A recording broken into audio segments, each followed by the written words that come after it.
Here at the Giver Marketing Network, we don't leave you drifting out in space. We connect you to a coach who will help you build and grow your marketing business. Our process acts as a guide on how to connect with other businesses, maintain good relations, and establish a presence on the Giver Marketing Network.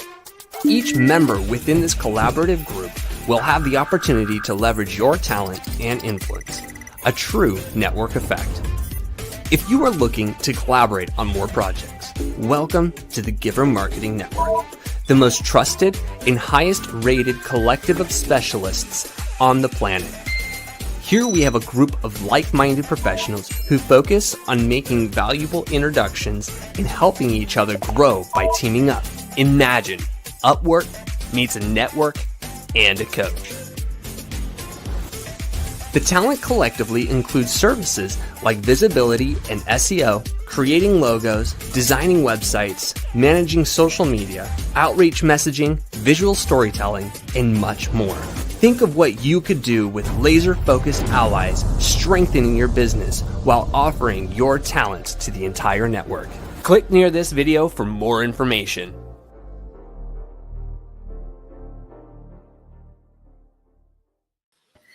Hello and welcome to another Giver Marketing broadcast. Today is our Tuesday marketing broadcast and it's every Tuesday. So make sure you tune in if you want to talk a little bit about marketing and how you can use it for your nonprofit, for your business. We always have the best speakers. And today I'm excited because we've got Anthony Pinto in the house. Hi, Anthony. Hi, Christine. How you doing? Oh, I'm so excited. One of the greatest joys I have during the week is being one of the leadership team here for Giver Marketing is being able to do this broadcast because I get to talk to amazing people like you. No, this is exciting, and I'm glad we're able to do this today. It's been good to actually meet people and get to be here today. So I'm excited. Yeah, it's going to be a lot of fun. We're broadcasting out to a bunch of Facebook groups. We're out on LinkedIn. We're on YouTube. So don't be surprised if you hear from people from all sorts of different places because we're broadcasting worldwide. So we have a lot of fun. This is our opportunity. This is our give back, right? This is the chance to kind of let people know what's going on in the marketing space. I know a lot of small business owners, a lot of nonprofits, your solopreneurs, they kind of get stuck sometimes. They're like, I need business. What do I do? Right? I need marketing. What's the best solutions? And so we like to just give them options. Right. So, and I know lead gen has always been one of those topics that's a big struggle. When we were talking the other day and you were mentioning about what you do, I thought, oh my goodness, we need to bring you on. This way we can kind of let people know what their options are. And that's the hard part, not knowing what your options are. So for those that don't know you, Anthony, how'd you get involved with this?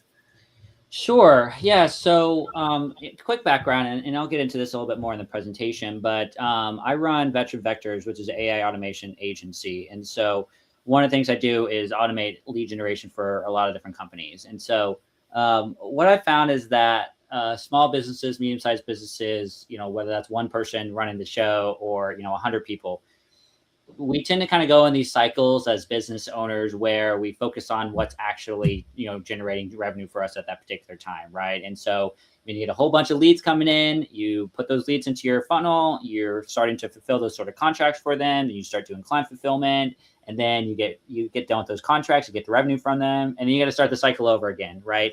And so you tend to focus kind of on one of these individual sort of cycles at the end. And then once you have all these clients fulfilled, then you don't have any more leads coming through, and then you got to start the cycle again, right? And so like you're kind of having a dearth going through, and you're constantly trying to juggle these balls. And so it's hard, like when you only have so much hours in the day, right? You only have so much focus in the day. And so what I found is that when you can constantly have leads coming in on the front funnel for you, whether you're able to nurture those leads or not, they're ready for you to kind of pick back up whenever you have a drop in revenue, right? Or you have a drop in attention, or you have a drop in whatever that looks like on the back end. So that's kind of what I help do. What really got me into this though is kind of my own need to cut down on a lot of time that I was spending on random tasks. And so I do real estate investing, and what I found is that a lot of the financial statements that I had to review just took a bunch of time to go into, a 50-page financial statement and find these like 10 different KPIs that I had to pull out, put them into a tracker, and then do the actual analysis to figure out if we're actually on track or not. And so that would take me like hours every time I'd have to look at this thing to just go find all these individual, numbers. And so I basically just built an automation to do that for me, right? It would take from my email, it would basically download the files and find in these individual KPIs and then put them into the tracker for me. And so really all I had to do at the end of the day is actually do the critical thinking analysis to see if we're actually on track or not, right? Not do all the manual part of finding all the numbers and plugging them in. And so that kind of turned into, oh man, like if I can do that, what other aspects and what other parts can I automate throughout my other business? And that turned into working with other clients who are having other issues, and kind of here we are today. Yeah, you just kind of really nailed it with small businesses when it comes to that struggle of the feast or famine, right? So I know there's a lot of people out there that are going, oh yeah, I recognize that problem. That's me, right? And that's what happens. We get busy with the fulfillment side, and then we don't have anything left in the pipeline, right? So something that puts a system in place to keep that consistent, right? Let alone all the other automations you can do. If you stop and think about what repetitive tasks, right, are going on in your business right now and how much time you're investing in that, it's like, oh man, yeah. Start making a list is what I tell people, right? So Anthony might be the answer to that. I love this.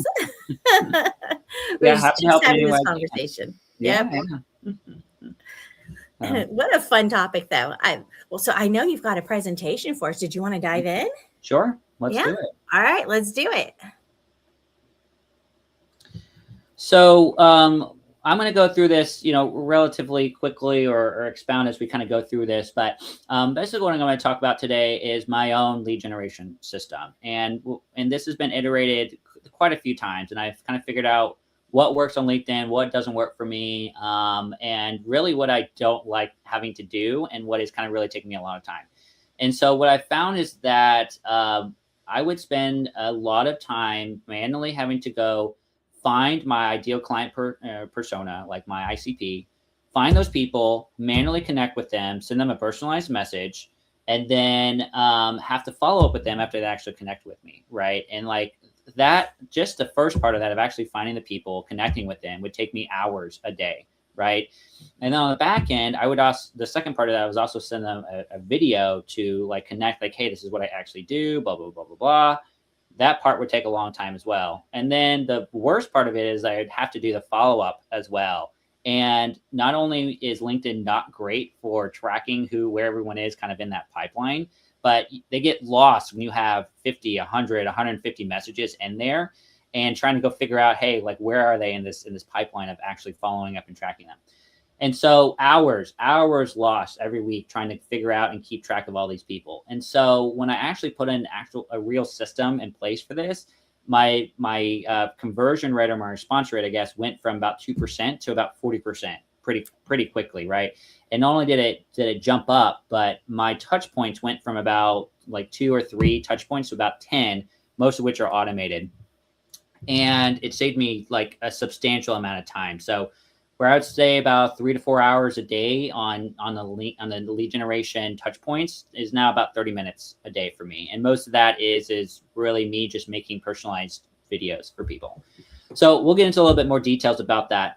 But really, it starts with kind of a 3-phase process. And really, that is the first part, which is the optimization of your actual LinkedIn profile. The second part is the content and making yourself a thought leader part of it. And then the actual part is how you actually send out the messages, the follow up and all of that as well, because they all kind of tie in together. Absolutely. So we'll get into kind of each one of those steps, but a little bit more about me. So we kind of talked about how kind of my journey has led me to this, but I'm a veteran, Navy veteran. I was a submarine officer for about 9 years. We were kind of stationed all over the place. My wife is still active duty, so I'm still a military spouse. And so I've been out for about 3 years now, but we were stationed in Norfolk, Japan, most recently in DC, and now we're in Seattle. We've been here for about a year. I'm about to actually move to Chicago in July. So we've moved all over the place. But I've also had multiple side hustles, including real estate investing. I've done some angel investing, but, obviously gotten into AI automation, kind of my own business. But most important to me is I'm a father to 2 little girls. One of them, you can see there in the bottom right, Mary and Charlotte. Those numbers are actually old. Mary's almost 4 years old now, and Charlotte's about nine months old now as well. And so they're the real reason I'm doing a lot of this, is be able to have the freedom and the time, energy to spend with them, kind of on my own time. And so outside of that, a lot of my time outside of these side hustles is spent either woodworking, hiking, going on ventures and walks with the family, reading, and generally just trying to find time to do stuff on the weekends with the girls, which really consists of going to indoor playgrounds, running around with the girls, bike rides, things like that, right? So I've kind of I would say I have a varied background when it comes to this. So I am not, by no means am I an AI expert, right? This is not something that I've been doing for 30 years, right? Or 40 years. This is something that I have had a genuine interest in as a small business owner myself. And I've found that it has helped me tremendously to cut out myself as my own bottleneck, right? And I think that it is, as business owners, we constantly think that for me to be able to do this stuff, I either have to delegate to someone else, or I just need to continue pushing and doing hard work on it.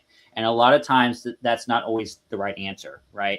Sometimes it's just finding a better system, finding a better process, finding a better way to integrate your existing tools to make that process more streamlined for you. And so I'll get into that a little bit more, but whether that is, your onboarding system, or how you do operation, how you even do your back-end admin, right? A lot of those things are, I think the answer for a lot of people is, let me buy a tool to do this thing for me, right? Let me buy more tools to do this thing for me. And I will tell you right now that that's a recipe for adding more chaos to your life, and suddenly going from, $20 a month in expenses to $2,000 a month in expenses before you know it. And having more tools than you know what to do with, right? So Christine, we actually talked about this a couple of weeks ago, about 2025 was the year of the Frankenstack. And so basically, you get these tools that do a very narrow focus sort of job, but they don't talk with each other, right? So I was actually working with a company that they would take the same information for a client when they onboarded them and put them into 6 different databases, none of which talked with each other. So they do the same thing 6 different times and put the same information over and over again. And it takes them 30 minutes to do that, because of course, some of them require different forms to put in. Some of them require them to manually input the information. And so 30 minutes was wasted just putting in the same information over and over again, right? You multiply that by 1 client, by 5 clients, by 10 clients, and suddenly you're wasting, hours of time just on inputting a few pieces of information. And so that's a common factor that I see across businesses, because they don't know any better, right? They just see a tool that is fancy and does a cool thing, but it's very narrow focused. They don't know any better on how to integrate those. So all that to say, that's kind of what kind of led me down to this path. And so what do I actually do at Veteran Vectors? I like to explain this in kind of 3 different levels on what I do. In the 30,000 foot view, I help small and medium-sized businesses cut out a lot of the time-consuming processes through AI workflow automation. Sometimes that involves AI. Most of the time, honestly, it doesn't. Most of the time, it just involves connecting their already existing tools together to make a more streamlined process for them, right? And I'll get into realistically what that looked like. Actual numbers have been more than 150 hours gained across my clients per month. More than $100,000 in revenue gained back, or time efficiencies gained. And on average, and this is across my clients, more than 90% time savings across these systems, right? So I'm talking about taking an onboarding system that, let's say takes you 30 minutes to an hour per client, and getting that down to about a minute or 30 seconds worth of time, of actual time that you're spending doing it, right? And so, and this is not just a specific to, the financial industry or real estate or, marketing. This is like industry agnostic people that I've worked with. And I would say really the only connecting factor, I guess, if you want to call it that, is I tend to work with veterans, right? And that's more of a consequence of my network more than anything else. So I worked with solo entrepreneur bookkeepers all the way up to 8-figure lab supply companies, marketing executives, insurance companies, real estate, companies, and kind of everything in between, right? Construction companies. It's just everybody. I would say that every company has the same sort of small, medium-sized business problems, right? Everyone has lead generation issues. Everyone has an onboarding issue. Everyone has issues with this software or that software, right? They tend to be more specialized problems, right? Needing more specialized, sort of integration or solutions. But everyone tends to have the same sort of problems, right? And so they have tools that they, kind of put a Band-Aid on, and then that adds some more problems, and that adds to this, and they bring in more people, and that adds to more problems, right? And it's kind of a snowball effect. And so that's kind of where I kind of help them figure out a lot of these issues and figure out what actually works for them as a process. And so that's what I do with Veteran Vectors. So let's actually get into the lead generation part of this. So I almost exclusively use LinkedIn for my lead generation part. Do I do networking events? I think that's how we actually met, through referral and through networking events. Yes, I do some of that, but vast majority of my people I meet as leads come through LinkedIn. And so I want to talk about what good outreach performance statistics actually look like. So if you're just sending out messages kind of cold, messages out to people that you haven't really connected with before, these are kind of what the stats look like, right? And so if you have kind of a targeted approach to individuals, you may get, a 15 to 25% response rate from someone, right? And I'm talking about cold outreach. You've never connected with them before, right? Those in-mail messages that people send, and you get 10 or 15 a month, depending on, your premium rate. And so again, depending on if you are connecting with your targeted ICP, that acceptance rate may go up to 50% if you're extremely targeted and you have messages that pertain to that individual. Obviously, that goes down a little bit more in terms of what the conversion rate actually is once you start actually talking about what you do. And even well-targeted campaigns, 5% is probably about the max of what you get there. What the key difference is here is, one, yes, obviously, are you targeting your ICP versus just mass shooting out to everyone? But two, are you actually personalizing the message that you're sending to people, right? Versus, hey, I see that you're having this sort of problem and you're saying the same sort of generalized message to everyone, right? That's really what makes a difference with this versus, a 0.2% conversion rate to a 5%, why you get those varied rates there. So I'll actually show you what my rates look like. So these are actually old. This is over like 1,500 now, but I've sent a ton of both connection requests that are personalized connection requests, and I'm almost over a 72% acceptance rate right now. Of that, actually, let me tell you how my actual process works. So I have 10 touch points that I have with people between the time that I send a LinkedIn connection request to the time they become a cold out or a cold contact, if you will. 9 of those are automated for me. Only one of which is a manual one, and that's a Loom video that I send out to them. And so from the time that I send like my LinkedIn connection request, that's automated. The visiting their profile, liking their posts, and then all of the follow-up messages I send, all of that is automated. And so that really makes the difference here in this acceptance rate. And so I show up multiple times right before they even see my connection request, right? And then secondly, the part of that is that I send a personalized connection request, right? It actually has their name, it actually has a connection with them, it actually says something that is of substance, right? It's not selling them a message right off the bat, right? I see that so many times with people that I talk to, is that hey, I'm selling this, blah blah blah blah, this is what I can do to help you. No, I don't want to see that, right? Give me the opportunity to actually see who you are, see what you're actually going to sell me, and then give me the opportunity to deny or accept your connection request. And then from there, people will go kind of decide if they want to kind of go down that track with you.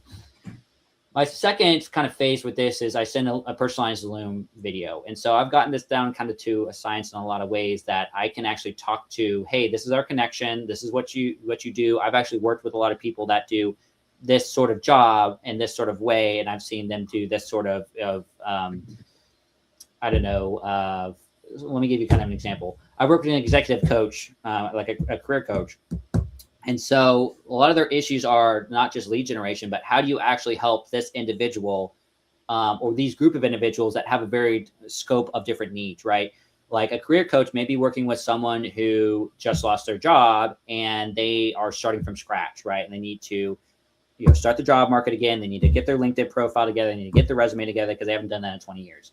Versus someone who's still in a job who needs to get all that together, but they have a little bit more time, right? They're just starting to explore. They don't want to alarm anyone, right? So there's kind of a very need base there. And so the career coach needs to kind of figure out how to triage those people, right? When you have 20 different people and they have different need bases and all of that. And so what I worked with him on is how do we actually create kind of an AI-based triage for that to start with, for how people have different need, how you spend your time with these individuals, how you organize these meeting minutes, how you organize what sort of documentation they're going to need and all this stuff, right? So that's what I talk about when I talk to coaching clients, because those tend to be the same sort of organizational issues that coaching, I would say, clients tend to have, right? So that's what I talk about in that Loom video, right? Like, hey, I'm a Navy vet. This is what I tend to do. You're also a Navy vet, blah, blah, blah, blah. Hey, if you're a coaching client, these are kind of the issues I've come into. So very, very general or more specialized sort of intro. And then we get into like how I can help them. And it's about a 1.5-minute video. So that Loom response is what bumps up my response rate to about 40%. And it's over 40% now for almost over 400 videos now. What the real kicker, though, is in the third phase, when if no one actually responds, it goes into an automated follow-up sequence. And I would say that most people I see don't send a follow-up response at all once they send that initial marketing sort of message, right? They will just leave it there and then no response. They won't send any response, right? And it's not that people don't want to send you a response. It's that if they get a bunch of messages and they see it once, they may forget to respond back to you, right? And so my response rate after I send, 1 or 2 or 3 follow-up messages has jumped to over 70% from that, just from the automated follow-up part of that. And so you can obviously that's turned into, over 400 videos. I think I'm up to like 116 calls now. So that's over 25% calls booked. And that's over 15 clients now. So these numbers are a little bit low, but as you could tell, like 25% book call rate and 30% conversion rate is almost triple what that 5% high rate was for the LinkedIn, right? And so much of that is the personalized part of it. It's a Loom video, and honestly, it's a follow-up part, right? It's the actually keeping up with all these people on the back end, because that's really where the money is being made, is keeping in touch with these people on the back end. And again, 10 touch points, 9 of which are automated, right? Don't do anything besides that manual touch point. And then obviously they're responding to people if they actually get back to me. And so here's really what you kind of need to do before you even get into contacting people, right? Is the first part is actually establishing yourself as a thought leader, right? I can't tell you how many times I've seen people come to me and they're like, hey, I'm selling X, Y, and Z sort of product. Let's say like an AI product, right? And they still say that they're a Remax agent in, San Diego, right? Or they're selling me, this other, real estate sort of product, and they're like an architect in Iraq. And I'm like, I literally you're spamming me right now. Like, I literally can't connect what your profile's about to see anything about what you're doing, because it doesn't connect with what you're trying to sell me, right? And so it just instantly, kind of destroys credibility with when I get those sort of messages from people, right? And so the first part is like, how are you actually establishing credibility and visibility when people look at you before you even think about sending messages, right? How are you establishing yourself as a person that is a credible individual that's talking about this particular topic, right? And so a lot of that is really optimizing your profile to make sure that when people come to see you, people click on you when you send them a connection request, it actually matches what you're talking about, right? And I'll show you what my profile actually looks like. But outside of the profile optimization, it's actually putting out content that matches with what you're trying to talk about, right? And so my strategy is obviously going to be a little bit different than somebody who's doing marketing, somebody who's doing real estate investing or something else, right? But what I tend to do is I have, a couple videos or a couple content pieces a week that are about automations, right? Clients I'm actually working with, issues that they're having, and the solutions we have, like actual automations of automations I've actually built, and how that's kind of worked out, right? And then I have like some personal ones. I have some more like hot take sort of stuff, right? But it is generally in line with what I am doing with Veteran Vectors, right? And so I'm establishing myself as a thought leader there in basically everything that I'm putting out, right? And it's not even until the very end that I've actually started talking to people, right? That's the very last stage. It's actually sending out these messages and nurturing that those meaningful conversations and driving the conversions. So yeah, we talked about this educational posts, these sort of conversations, these sort of LinkedIn live videos. Like this is really the content that establishes you as the authority in the brand that you're trying to talk about, right? And actually, I was just talking a couple weeks ago about an Air Force guy that I'm working with that he's completely rebranding himself, and he actually hired me to do this exact same thing, like go through these 3 phases with them, make content for him, like get himself established and all this. But he's basically reestablishing his whole like framework and brand and making a new company for himself.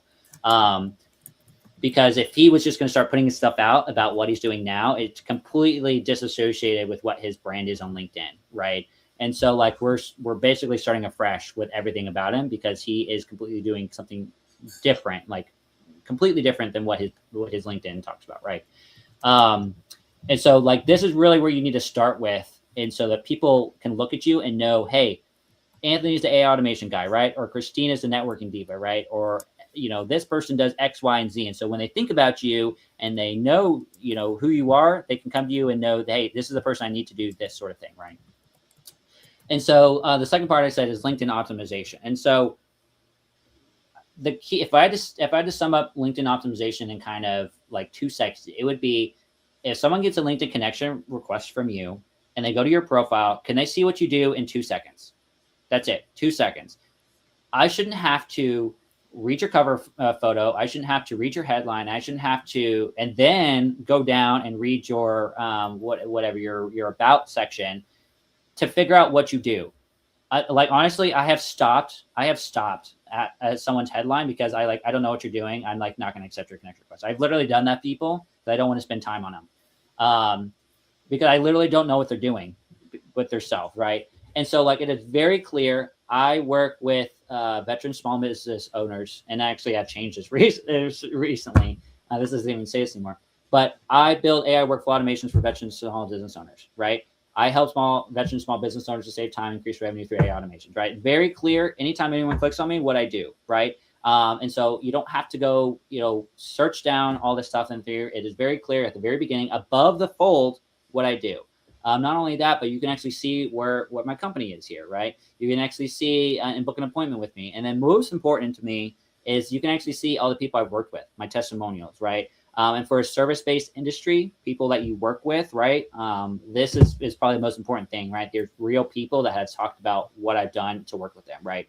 And then the last thing I would say is this cover image, use this. This is the biggest piece of marketing, advertising space that you have. And I think that so many people, especially if you're in the service industry, do not use this effectively at all.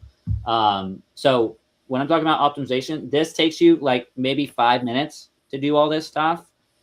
Throw it into ChatGPT if you want to, throw it into Claude, have it optimize your stuff. Like this is not rocket science, but it's something that can make or break people's interaction with you. And if they're going to respond back to you, even accept a connection request. And then the last thing, like we talked about, is actually the lead. This is when you actually get into lead enrichment and lead generation part of it and actually talking to people. And so what I use is I use Process.ai for this automation process for me. And so it's specific to LinkedIn, but it allows you to pull a list of leads from LinkedIn, whether that's LinkedIn Actual or from like Sales Navigator, pull that in and make individual automated pipeline for those individuals. So I have a campaign that runs just connection requests, right? They're like personalized connection requests. I have a separate campaign that just does follow-ups, right? But then I have even more honed down than that. I have ones that are just for military veterans. I have ones that are just for like individual small business owners. I have ones that are just for like Naval Academy grads, for example, right? And so you can even do A/B testing as a part of that as well, right? So if I want different messages to go out to certain people, and I can figure out, you can see analytics on there as well. So I can say, hey, all my A testing with this message is kind of falling short, right? But my B testing is working, and I can kind of figure out why it's working or why it's not working. Maybe I send a GIF as part of this, and that's what's catching people's attention, right? Or maybe words aren't working, and I need to send like a voice message, right? And so that's why I like using Process, is kind of get that. You can still get the automated part of it, but you can still do the A/B testing.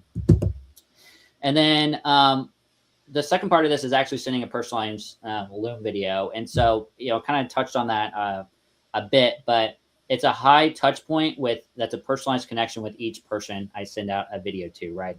I pull up their LinkedIn. I talk about what makes our connection. I talk about their specific, job that they're doing and their pain points that they're having as X, Y, and Z person doing blah, blah, blah, blah, blah, right? It's a quick video, minute and a half, right? But it's personalized to their specific issue and their specific, pain points that they have and how I can help them. Because like I said, have probably dealt with most problems that small business owners have dealt with, right? I've had hundreds of conversations at this point. I would be highly surprised if you come to me with a problem that I have not dealt with before in one manner or another. And then the last part is they go into, if no one responds to the Loom video, which sometimes that happens, they go into a follow-up sequence, which is a set of 3 strategically timed follow-up messages that sometimes they're just word messages, sometimes they're voice messages, sometimes I literally send a GIF to people. I kind of constantly swap up what that looks like and iterate that. And that is really what the gold mine is for actually getting people to respond, right? I mean, I've had people respond to me, after the first or second message, within a week. I've had people respond to me months later. And they're like, oh man, sorry, I didn't catch this. I'm not on LinkedIn very well. And I've had people, get back to me and start working with me 4 months after I contacted them, right? But the difference is that you're setting yourself apart and staying in someone's queue versus just being another kind of one-touch sort of person that sends a message and never getting heard from again, right? I can't tell you how many times I see that from people and I don't respond to those people, and then like out of sight, out of mind sort of thing, right? Be the squeaky wheel. Sometimes that's going to be too much for some people, and that's okay, right? A lot of time, I would say the vast majority of the time, it's not. If people are gonna resonate with what you're putting out, people are gonna appreciate that you're, spending the time and the energy to pursue them, right? And a lot of times you can just automate that, right? Sometimes it works, sometimes it doesn't, but a lot of times I found that it is a numbers game, and the more numbers you can put out, the more you're going to get people to respond back to you, and at least you're getting in front of people, right? And they may not be at the right time. They may not have, I think it's called like BANT, like they might not have the right budget for you at that right time. They might not be the right timing. They might not have, the right, they might not be the right person, right? They may be a low level, director, and they really need to talk to the CEO, but they know that you're the right person when that timing comes up to talk to that person, right? So it's all about like putting yourself in front of those people, regardless of the timing's right or budget's right or whatever else, right? And so, like I said, the personalized Loom video is really, outside of follow-up, is really what makes a difference, right? I would say it takes me about 3 minutes total to do this, between like doing maybe 30 seconds to 60 seconds of research on the individual, figuring out, hey, like, oh, you were stationed in Japan, I was stationed in Japan. Oh, you were in DC, at this place, I was also at that place. Oh, you were a Navy vet in this, blah, blah, blah, right? Like kind of getting that personal connection, so it's not just kind of bland, blah, blah, whatever. And then kind of really understanding who they are as a person and getting that connection, and then recording, a 60 to 90 second video.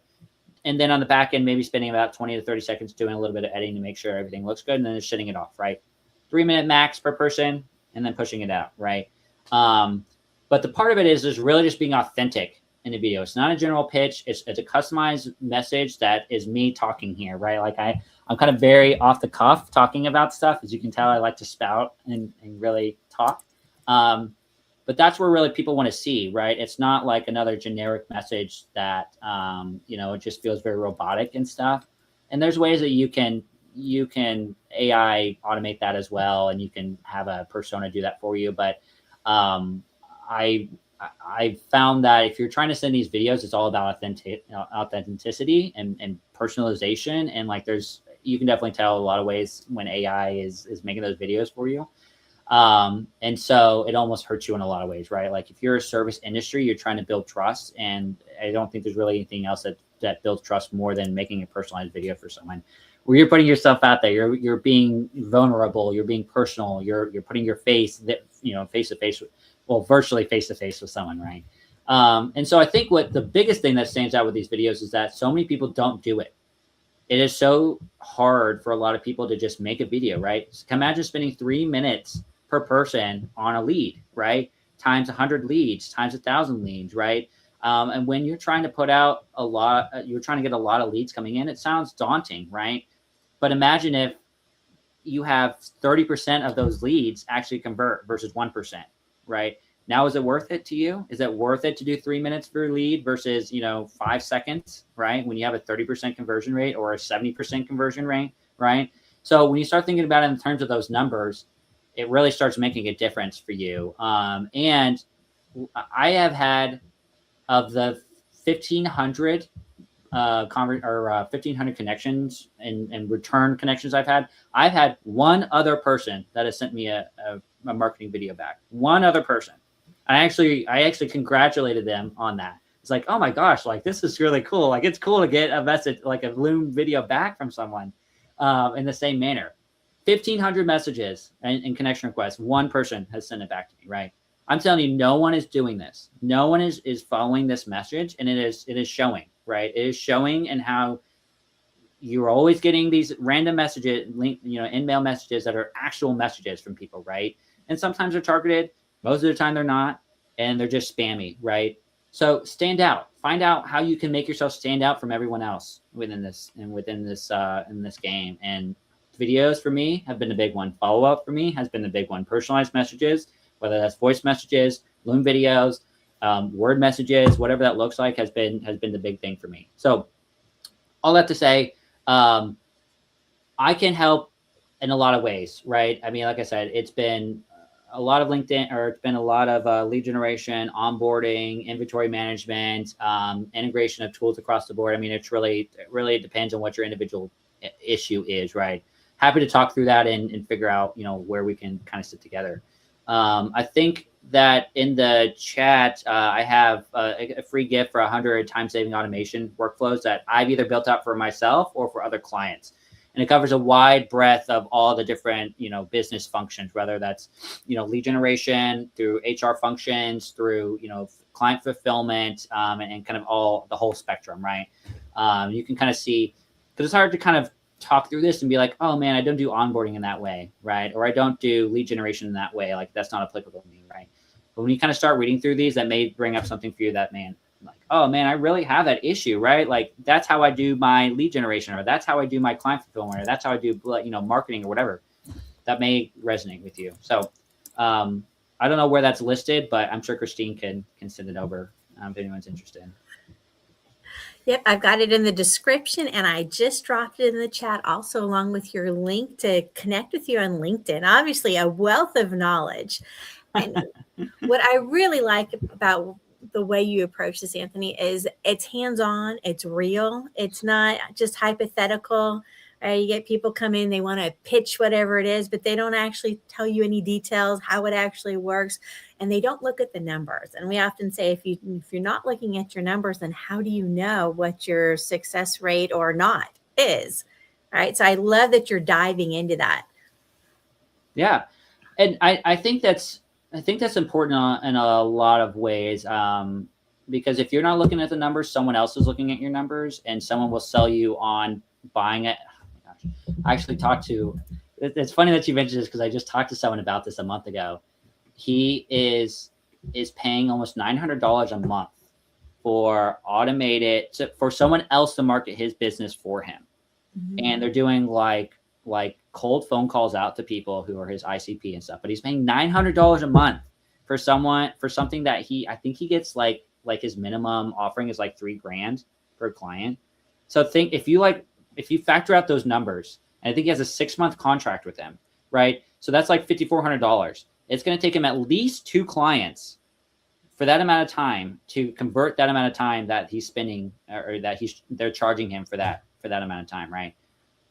And that's if they actually convert, right? And he's on a minimum 6-month contract with them, right? But like he didn't know his numbers. He didn't know what his conversion rate was for that, right? And so like someone else is dictating those numbers for him, right? And it's got him into a 6-month contract, right?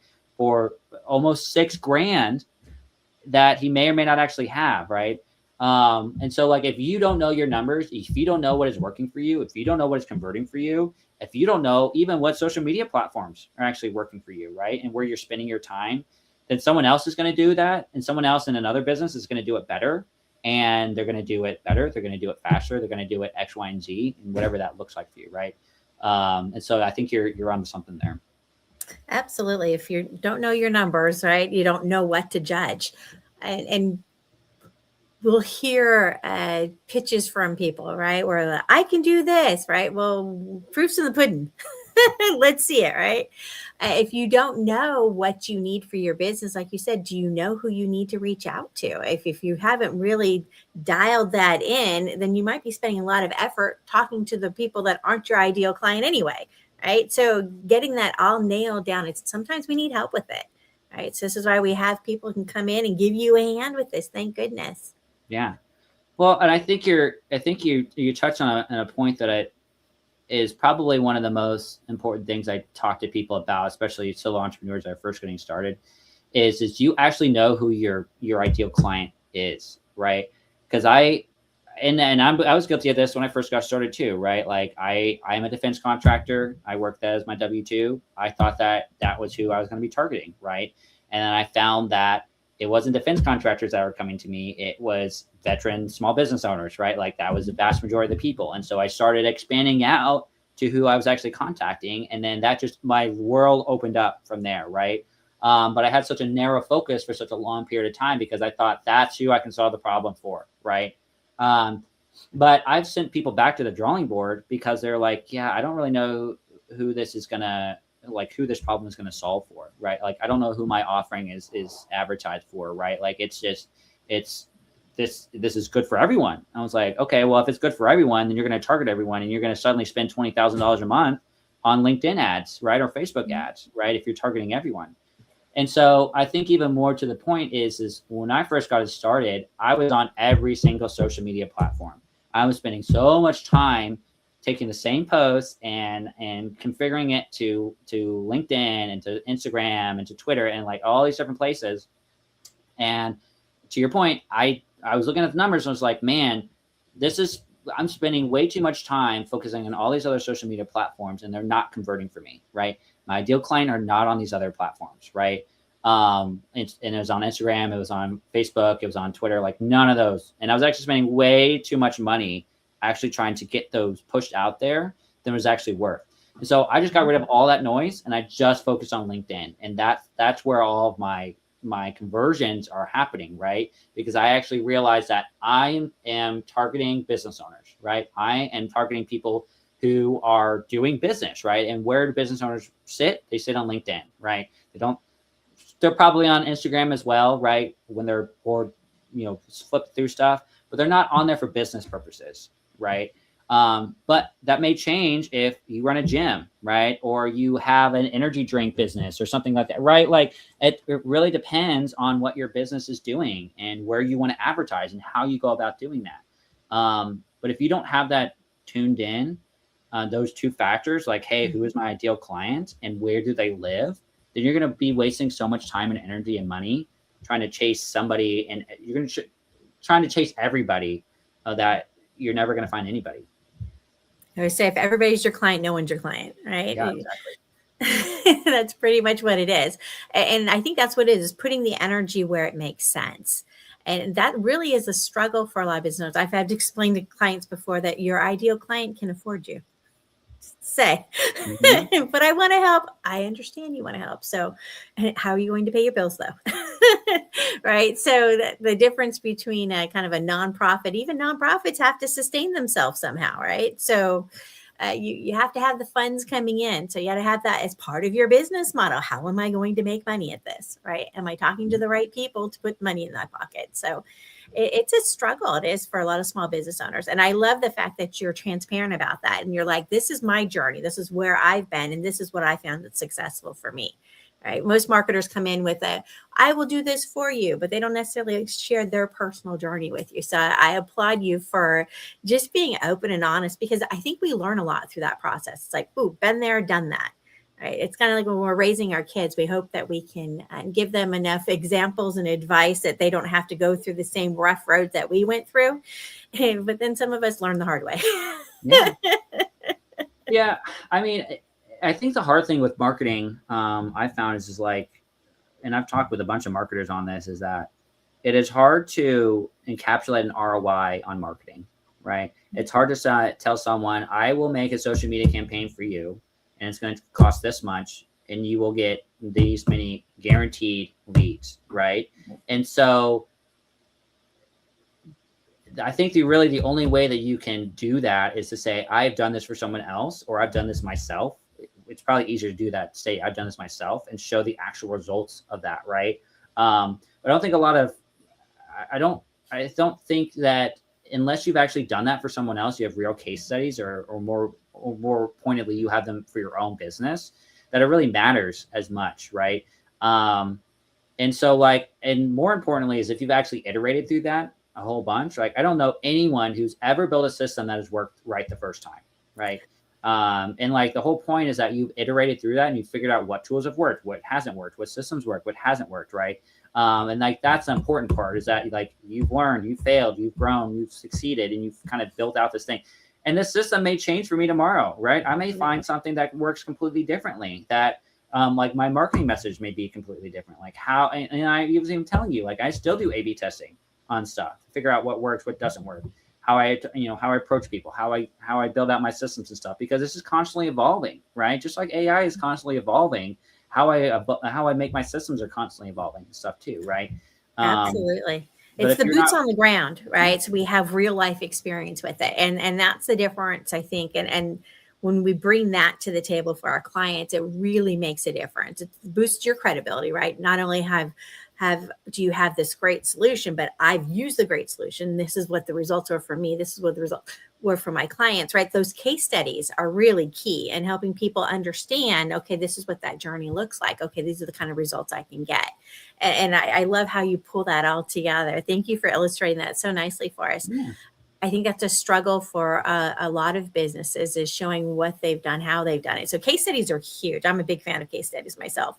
Yeah. So I was just putting together an AI program for helping you structure your case studies in a way that makes sense, right? So you can throw that prompt together. It's your story, but how are you presenting? Are you presenting it in a way that makes sense so other people can understand it? Exactly. And the way you have all your numbers laid out, I love that. It makes it easy to understand. But that trial and error, that's a rough phase. And I think that's a hard part for small business owners, is figuring out where to put their energy. So if you've got somebody that's been there, done that, has a tried and true method that they've been using, and you can be adaptable, like you said, as times change, I think it makes a difference having those kinds of people involved in your business. So I love what you're sharing today. And so one milspouse to another, and I'll say thank you also for your service. I appreciate that. Yeah, been there, done that. Navy. My ex-husband was Navy. So okay, love that. So I also have a soft spot for veterans. My son's an Air Force veteran. So when we can help the veteran community. So I understand starting there, because I spent a lot of time when I was with the Veterans Chamber of Commerce here in DFW, that I spent a lot of time helping veterans. So that's always going to be a sweet spot for me too. So I love that we can help that area, in addition to all the other small business owners. Like you said, you might start in one area, but then it shifts right on who you can help. So you're not only working with veterans, you're also helping other small business owners. And I think there's an opportunity to change the way that we think. Right? Like you said, am I going to do it myself? Am I going to put in more hours? Am I going to outsource it? Right? Or can I automate it? And I think that's where the automations and the AI, we start thinking outside the box, right? How can I save myself some time and energy without losing my soul? We just had a conversation with that on the Warrior Networking broadcast yesterday. And I think it's important to automate what you can where it makes sense. But like you said, to keep that human element. And I love that you're using the looms for that, because I think that's a big part of, is that human interactions, the networking diva, right? I'm a big believer in relationships. And so I love how you still cherish that even with the automation space. Yeah. Yeah. And I think, to your point, I've gone through this process where I'm like, oh man, I love automations. I'm just going to try to automate everything. And I've seen the other side of that, of how you almost lose control on a lot of ways, right? I've seen it be, I've completely automated my whole lead generation process before. And I was like, oh my gosh, I do not like this. I don't like the impersonal process of this. I don't like how I'm not being able to touch anything. And I just don't like the messaging that is being sent out, right? I just don't like you can tell when AI messages come out, right, on LinkedIn, right? It's just very apparent. And I've gone through that iteration a whole bunch where I'm like, okay, I need to just kind of take a step back and figure out where I need to insert myself in this as a human, as like a human person, right? And figure out how I need to still be personalized with this, but still bring in like almost a hybrid sort of automated process for it, right? And so I think I've kind of tuned in that a bit, but like I don't automate 100% of my business. I automate a lot of the stuff that are very time consuming for me. I mean, we can get into a lot of that, but a lot of it is like the onboarding part of it, right? A lot of it is the research part of it, right? A lot of it is, I do a lot of content creation and content research and things like that. But it's not everything, right? I mean, I don't 100% let it just kind of run free, if you will. I still have a human element on it, right? I still post my own pictures. I still post my own, content and stuff. But I would say, the biggest thing that has been fruitful for me is that I have ability to step back and be like, I can take 2 weeks off away from this business, and I still know that things are going to get done, right? I still know that content's still going to go out. I still know that X, Y, and Z are still going to go. I still know that 20 people a day are still going to have connection requests are going to go out to them, right? So it's not on me to be the bottleneck anymore, and I think that's the biggest thing. Is so whether I want to go spend the next week, hanging out with my family on vacation, or go to some event, or just take a week off from business because it's too much, right? I know that things are going to continue going on and continue working. And I'm no longer the bottleneck, right? Because I built it out that way. And so even if I didn't want to do that, things are going to get still working on, and I can even take a 30,000 foot view, step back and be like, okay, how do I want this to look in 30 days or 90 days or a year from now, right? And am I on track to do that?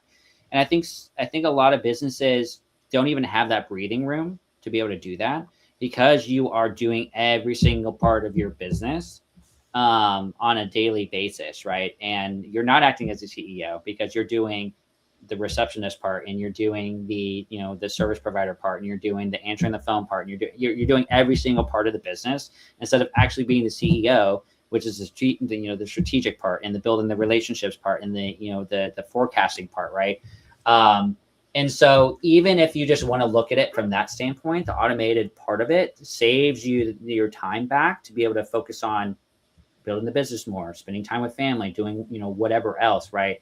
And even if that's not, increasing more revenue for you, it's the time savings that are huge that I've been able to appreciate. And I'm rambling a little bit, but I think that is the biggest part for me that I've appreciated, and that I built for my own personal business, that I think has been even more worthwhile than the fact that I get a 10x or 20x return or whatever else, right? Even looking at the numbers, it's that time freedom to be able to do something else that is not directly having to constantly running the business, right?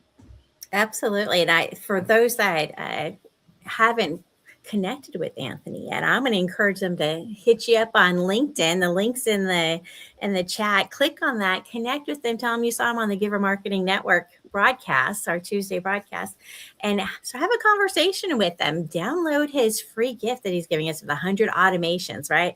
Sometimes just looking at that kind of stuff helps click something in your mind about possibilities, right? Like, oh, well, I can't do that, but that made me think of this, and I could do this. This would be really helpful for my business, right?